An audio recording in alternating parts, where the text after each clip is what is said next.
Hi hello friends, welcome to cooking style channel. இந்த வீடியோவில் நான் ஒரு சூப்பரான ரொம்பவே டெலிஷியஸான ரெசிபி வெஜ் புலாவ் தான் ஹோட்டல் ஸ்டைலில் எப்படி செய்கிறதுன்னு காமிச்சிருக்கேன். இதோடைய டேஸ்ட் வந்துட்டு உங்களுக்கு ஹோட்டலில் சாப்பிட்றது போலேயே இருக்கும், அந்தளவுக்கு இது டேஸ்ட்டாக வந்திருக்கு.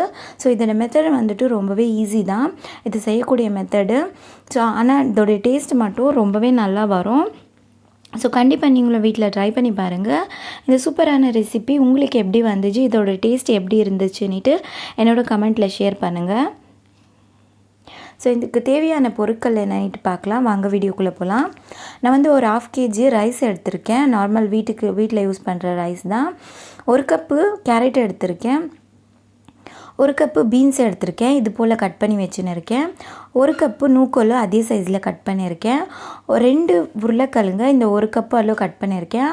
1/2 கப்பு தேங்காவை திருகி வச்சுருக்கேன். 1/2 கப்பு புதினா எடுத்திருக்கேன். நான் ஒன்று மேலே ஒன்று ஜோடிச்சிருக்கிறதுனால அது அப்படி தெரியுது, ஆனால் 1/2 கப்பு புதினா எடுத்திருக்கேன். 1 கப்பு கொத்தமல்லி எடுத்திருக்கேன். 1/2 கப்பு பட்டாணி எடுத்திருக்கேன். ஒரு 5லேருந்து 6 பச்சை மிளகாய் எடுத்திருக்கேன். ஒரு மீடியம் சைஸு பூண்டை உரித்து வச்சுருக்கேன்.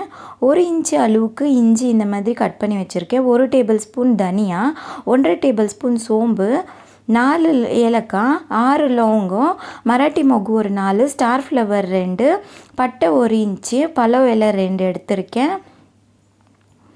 ஸோ இந்த ஸ்பைசஸ் ஐட்டமு தயிர் 3 டேபிள் ஸ்பூன் எடுத்திருக்கேன். நெய் 2 டேபிள் ஸ்பூனு, தேவையான அளவுக்கு உப்பு, தேவையான அளவுக்கு எண்ணெய்.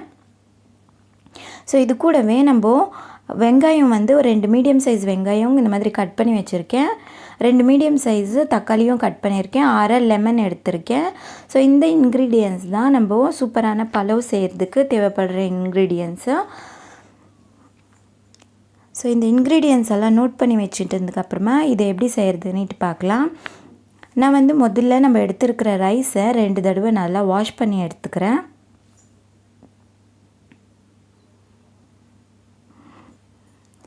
இப்போ நான் 2 தடவை வாஷ் பண்ணதும் இது தண்ணி முழுகிற அளவுக்கு ஊற்றிட்டு இது நம்ம ஒரு 1/2 hour ஊற விடணும்.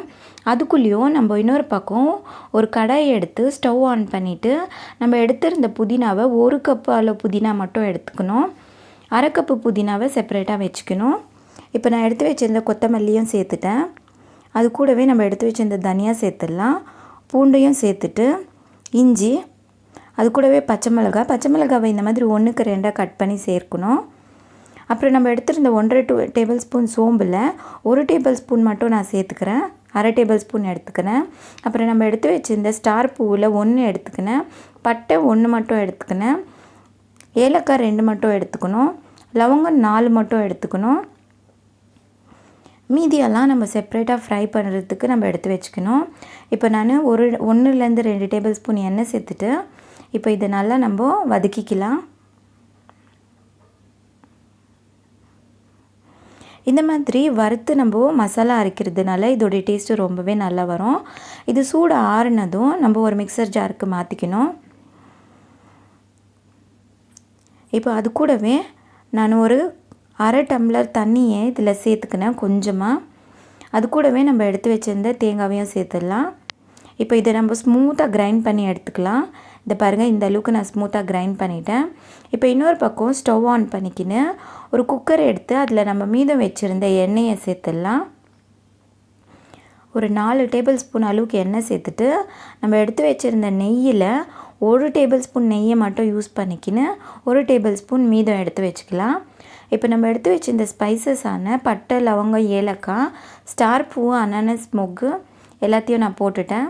அது கூடவே நம்ம எடுத்து வச்சுருந்த சோம்பையும் சேர்த்துட்டு அதை ஒரு தடவை நல்லா வதக்கிட்டு இப்போ அது கூடவே நம்ம எடுத்து வச்சுருந்த வெங்காயத்தையும் சேர்த்துடலாம்.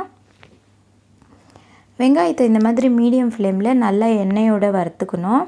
இது கலர் மாற ஆரம்பித்ததும் நம்ம எடுத்து வச்சுருந்த புதினாவை சேர்த்துடலாம். இப்போ இதையும் நம்ம நல்லா வதக்கிட்டு இப்போ நம்ம எடுத்து வச்சிருந்த தக்காளியும் சேர்த்துடலாம். இந்த பொருட்களெல்லாம் நம்ம மீடியம் ஃப்ளேமில் எண்ணெயில் நல்லா வதக்கிக்கணும்.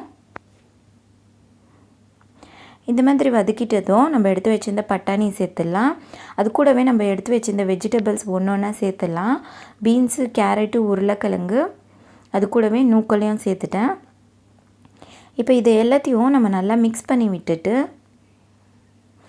இதை 3 நிமிஷம் எண்ணெயிலேயே நம்ம இந்த மாதிரி வதக்கிக்கணும். அப்போ தான் இதோட பச்சை ஸ்மெல் போகும். இப்போது நம்ம அரைச்சி வச்சுருந்த மசாலாவை இதில் சேர்த்துடலாம். அது கூடவே நான் ஒரு சின்ன கிளாஸில் ஒரு 1/4 கிளாஸ் அவ்வளோ தண்ணியை ஜாரில் சேர்த்து இதில் சேர்த்துக்கிறேன். இப்போ இதையெல்லாம் நம்ம நல்லா மிக்ஸ் பண்ணி விடலாம். இந்த அளவுக்கு இது மிக்ஸ் ஆனதும் நம்ம எடுத்து வச்சுருந்த அரை லெமனை சேர்த்துடலாம். அரை எலுமிச்சை பழத்தை பிசைஞ்சு விட்டதும் நம்ம எடுத்து வச்சுருந்த தயிர் சேர்த்துக்கலாம். இப்போ இதெல்லாம் கம்ப்ளீட்டாக மிக்ஸ் பண்ணி விடலாம். இதை ஒரு 2 நிமிஷம் இந்த மாதிரி மீடியம் ஃப்ளேம்லேயே வதக்கிட்டு நம்ம ஏற்கனவே ஊற வச்சுருந்த தண்ணியை ஸ்ட்ரெயின் பண்ணி இதில் சேர்த்துக்கலாம். இதையும் நான் கம்ப்ளீட்டாக மிக்ஸ் பண்ணிட்டேன்.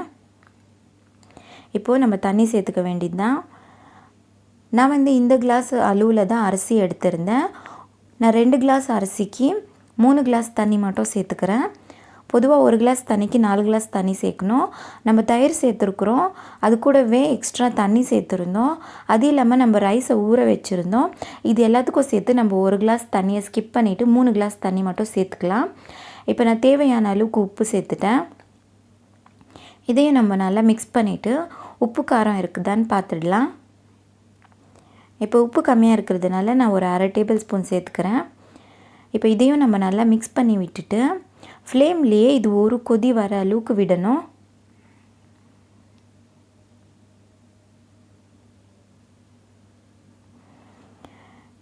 இப்போ இது நுரை கட்டி கொதிக்க ஆரம்பிச்சிச்சு.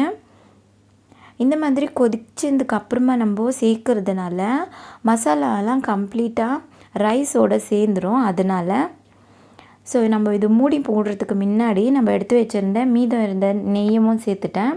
இப்போ இந்த மாதிரி நம்ம நல்லா மிக்ஸ் பண்ணிட்டோம்னா ரைஸில் மசாலா மிக்ஸ் ஆகிடும். இப்போ நம்ம மூடிட்டு இதை வெறும் 2 விசில் விட்டு எடுக்கணும், அவ்வளோதான். இப்போ 2 விசில் ஆகிடுச்சு. நான் கேஸ் ரிலீஸ் பண்ணிவிட்டு குக்கரை மூடி ஓப்பன் பண்ணிட்டேன். இதை பாருங்கள், இந்த அளவுக்கு ஆயிருக்கு. நம்ம கொதிக்க வச்சு சேர்த்ததுனால இது கீழே வரைக்கும் மசாலாலாம் கம்ப்ளீட்டாக மிக்ஸ் ஆகிருக்கு. இப்போ நம்ம இதை கரண்டியால் ஒரு தடவை மிக்ஸ் பண்ணி விட்டுக்கலாம்.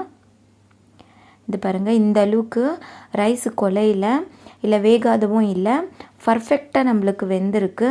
பார்க்குறதுக்கே தெரியுது இது எவ்வளோ உதிரியாக வந்திருக்குன்னுட்டு. நான் இதை சர்விங்க்கு எடுத்துக்கிறேன். நான் இதை ரைத்தாவோட சர்வ் பண்ணிக்கிறேன். கண்டிப்பாக நீங்களும் இதை வீட்டில் ட்ரை பண்ணி பாருங்கள் இந்த மெத்தடை. இந்த சூப்பரான டேஸ்டியான புலாவ் உங்களுக்கும் கண்டிப்பாக டேஸ்டியாக வரும். இதோடைய டேஸ்ட் மட்டும் ஹோட்டல் ஸ்டைல்லே இருக்கும். இதோடைய செய்முறையும் ரொம்ப ஈஸியாக தான் காமிச்சிருக்கேன்னு நினைக்கிறேன். என்னுடைய வீடியோ யூஸ்ஃபுல்லாக இருக்கும்னுட்டு நம்புகிறேன். என்னுடைய வீடியோ பிடிச்சிருந்தா என்னுடைய வீடியோவை லைக் பண்ணுங்கள். மறக்காமல் என்னோடய சேனலை சப்ஸ்கிரைப் பண்ணிவிட்டு பக்கத்தில் இருக்கிற பெல் சிம்பலையும் ப்ரெஸ் பண்ணிவிடுங்க. நான் போடுற வீடியோவோட ஒவ்வொரு நோட்டிஃபிகேஷனும் உங்களுக்கு இம்மிடியேட்டாக கிடைக்கும். தேங்க்யூ ஸோ மச் ஃபார் வாட்சிங்.